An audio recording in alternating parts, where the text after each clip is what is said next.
আমাদের মাননীয় মহাসচিব আমাদের সভামঞ্চের দিকে এগিয়ে আসছেন।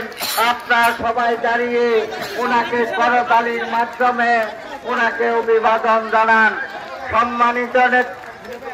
সম্মানিত নেতৃবৃন্দ, আমাদের সন্দেহে অন্য কোনো লোক ঢুকবেন না, এটা আমাদের সম্মানক রফিকুল আলম মন্ডল নির্দেশ। সম্মানিত নেতৃবৃন্দ, আমাদের মাননীয় মহাসচিব অভিসম্বাদিত নেতা মির্জা ফখরুল ইসলাম আলমগীর স্যার আমাদের মঞ্চের দিকে উপস্থিত হচ্ছেন। আপনারা সবাই অভিবাদন জানিয়ে তাকে সুস্বাগতম জানান। সুস্বাগতম। জাহাঙ্গীর ভাই, আপনারা পিছনে আমরা তুলতে নিতে পারি।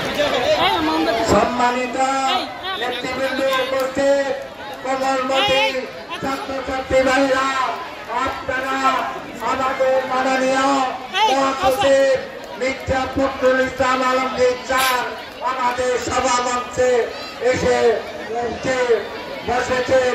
আপনারা